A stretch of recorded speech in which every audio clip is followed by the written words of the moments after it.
your friends all have to say.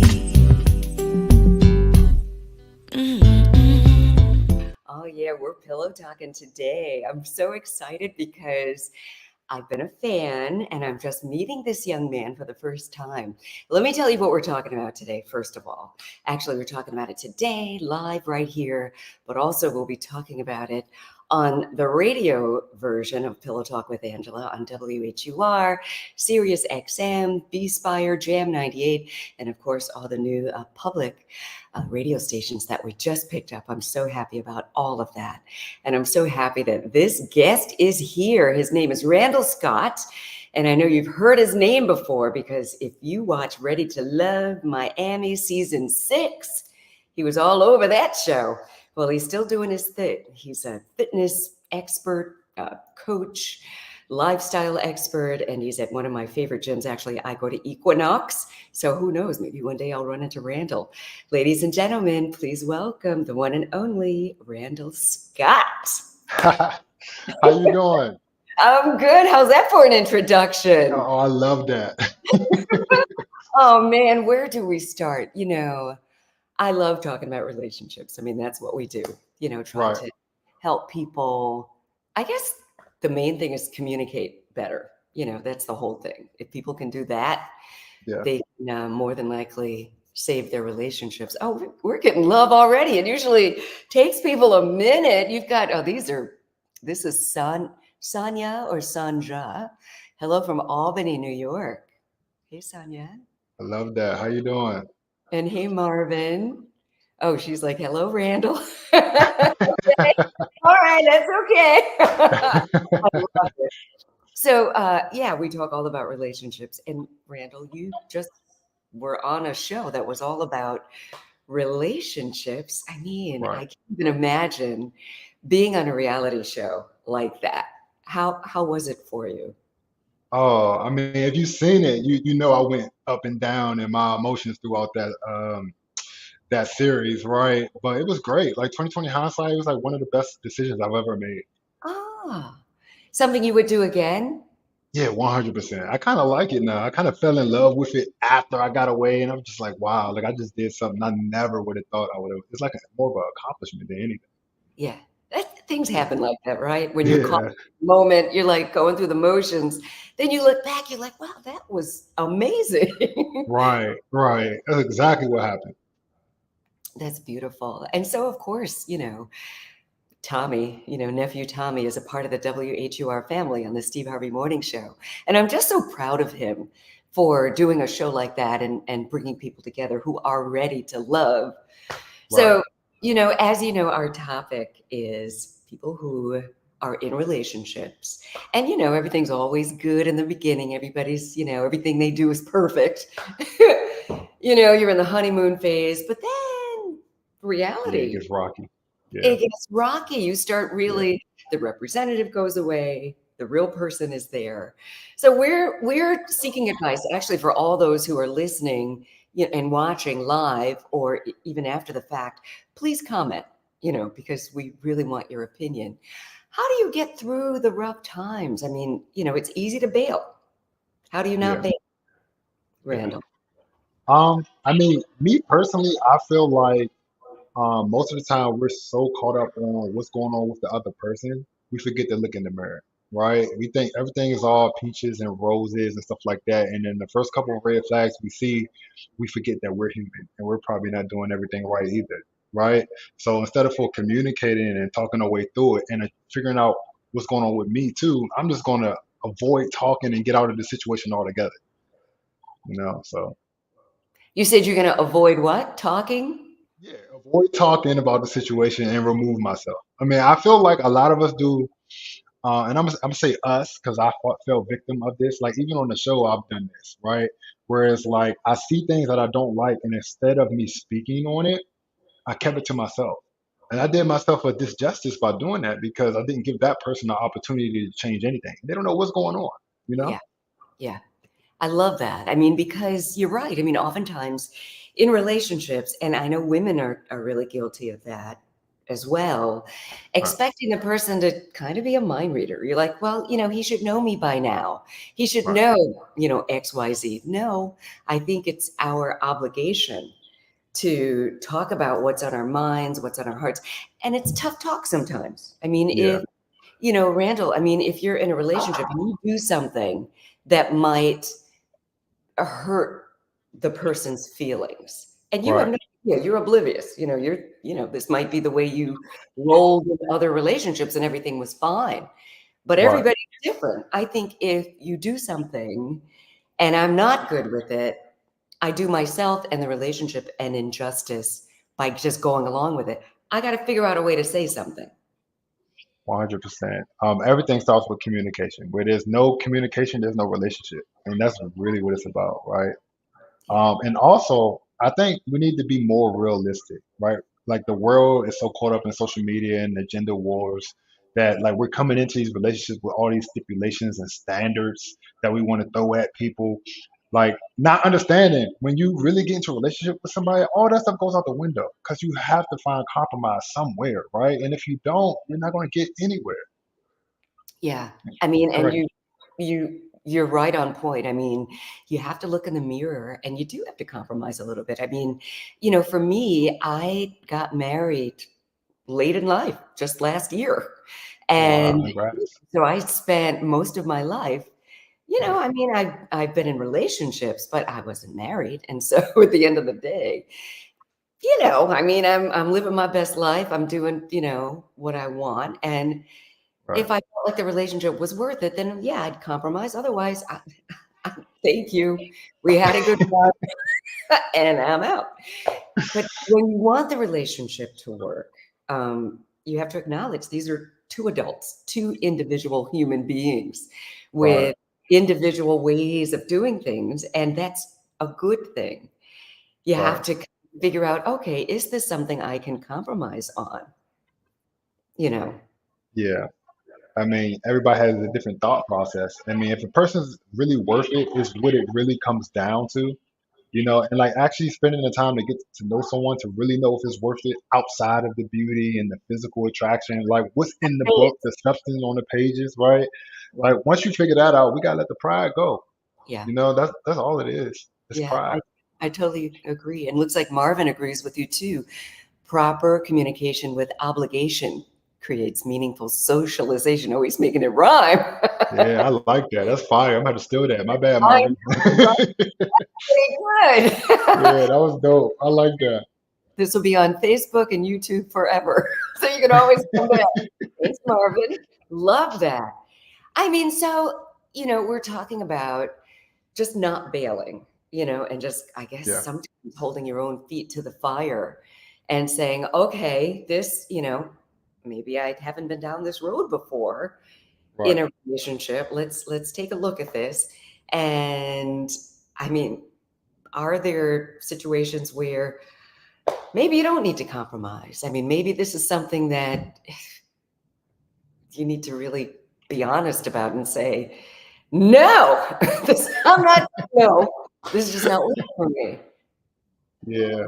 I mean, that's the biggest thing. I don't think we know how to walk away when it's time either. I remember being in relationships in my younger years where I've caused like pain to myself because I wasn't being honest with myself. Like I knew Mhm. this wasn't the right situation and I thought I could change someone or change their way of thinking. And it doesn't work out in a positive way. At the end of the day, you hurt no one but yourself. And even that person because you lead them on. So it's a two-way street when looking at the lack of communication. Yeah, I mean, you're so right about that because, I have the same thing. I can look back and say, whoa, I stayed a year too long thinking, Facts. like, look at the good parts and, sometimes just the companionship. You're like, well, I'm probably not going to be in this relationship for the rest of my life, but right now it's okay. I mean, and, they do this, that, and the other, and maybe I can change them. No, you're not going to change Yeah. anybody. Nobody. I mean, unless they want to change. Right. Right. And it's not even about changing. It's just finding a lane where like a space where we both can collab or get along. Like I don't want to change anyone. Like having the same type of thought process will help, like to know what direction we're going in, and that comes from intentional conversations that you have in the beginning. Yeah, I totally agree. And then there's a level of acceptance. There Maybe you there's go. things that you just don't like and you'll never Yeah, like, but yeah, you kind of have to you kind of weigh things and say, all right, yeah.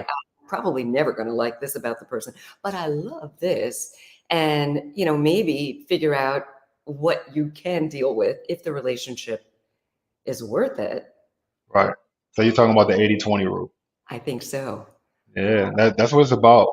It's not all about me. It's two of us in this situation. You do 80% of the things that I love and 20% things I don't like. I need to accept that and figure out, not only accept it, I need to figure out how to plug those holes that you have. You understand what I'm saying? Because like people don't understand what better half means. And better half means like in my weak areas, you cover those holes. And I need to do the same thing for you, right? It's a two-way street. There's no relationship where two people don't benefit. So we need to work together on this, or it's just not gonna work. I love that. And also, you've got a consistent theme here that you've got to be accountable to yourself, because that 80/20 rule doesn't only apply to your mate, it applies to you too. Because chances Absolutely. are there's some stuff Absolutely. you do that they don't like either. People don't like to look at that, Yeah, you're right? definitely getting on somebody's nerves. No one's perfect. Yes. You're thinking, oh, I'm so lovable. Who wouldn't like this? And meanwhile, they're like, oh boy. So, yeah, yeah. So, you know what? Past the relationship show that you were on, Ready to Love, Yeah. you're also a celebrated fitness training expert. Tell us about that. Oh, well, I mean, it kind of, like I say about a lot of things, fell in my lap, but I almost felt like I was destined to help people. And it's all about human development to me. And it's always been that. And I used to think my superpower was my athletic ability because I played basketball all my life. I was a three-sport Oh, athlete. And I eventually went to college, played basketball throughout college, got my scholarships, and it got me where I needed to go. But at the end of the day, it was a vehicle. Now, in that journey, I was hurt all the time, and I always rebuilt myself. And when in that process of rebuilding myself, I would help my teammates. So when it was time to move on, and a lot of them went pro, I guess I wasn't good enough, right? So that's fine. But how can I assist? What can I do to keep this trend going? I went right into fitness. I fit right in. Now I'm able to help with energies and the mental standpoint of everything. So I'm lucky, to say the least. yeah, that's perfect. You said maybe you weren't good enough. Maybe that really wasn't the path for you. There you go. I Yeah. realized that was a vehicle, not a superpower. Yeah, I love that. So you were definitely good enough. That just wasn't what God had in store for you. So Right. you're at my gym. You're at Equinox. That's where I go around the country. I Oh, I love love that. I love the institution.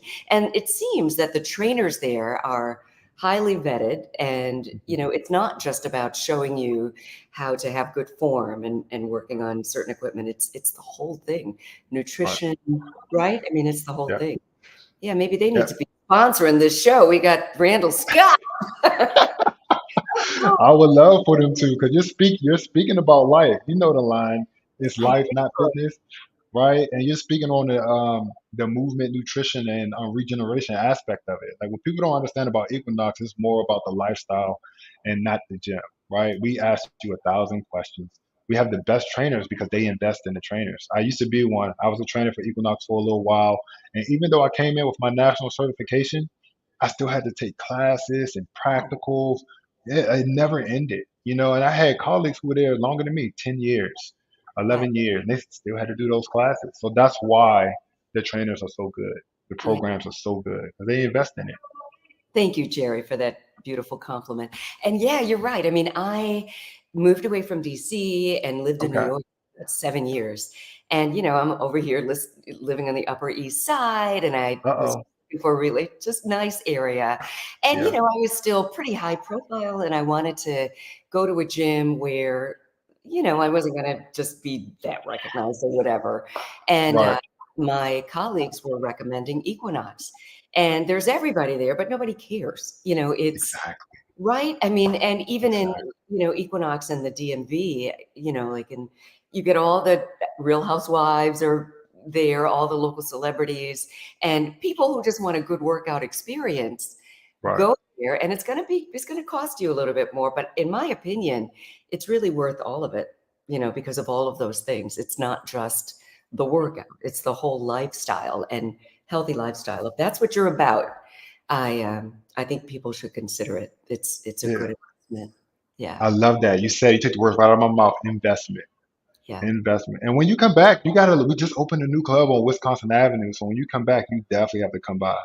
Brand new. Wisconsin Avenue, that's like right there. Oh yeah, Yep. that's Right. right there. Chip, chip. Tinley Town has needed a club, and we finally gave them one. Wow. Oh man, that's beautiful.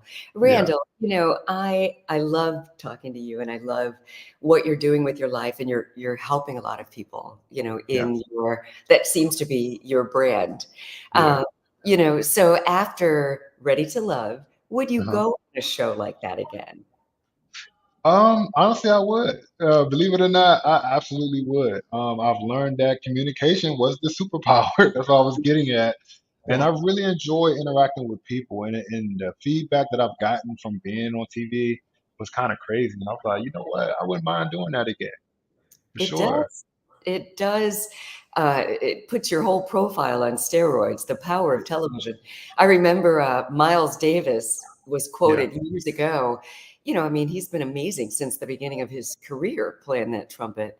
But it wasn't until he did a television commercial that he started getting all this attention. And he just made note of that. He was like, you can do whatever you want, but the power of television is unmatched. And he's right. absolutely. Yeah. Yeah. You touch Yeah. so many people see it. Like, to be honest, I didn't know how big Ready to Love really was. And then like soon as I seen my face slide across the screen on the commercial, and I didn't tell anybody, my mother was the first one to call me, right? I didn't know. So everybody started calling and it touched everyone. So, it gave me reach to everyone in the country. And then that is phenomenal. That's so good as it helps you Yeah. build your own platform. So just before we let you go, how did you even get on that show? Walk us through that. And how do Well, you think you ended up, what qualified you to be, one of the finalists? um, I got on the show because I was being myself. I tell people that all the time. They actually contacted me through Instagram. And at that time, all I did on my Instagram page, it looked totally different. I promise you, Angela. Like I used to work out all the time, jump over boxes, run. That's really what it was about.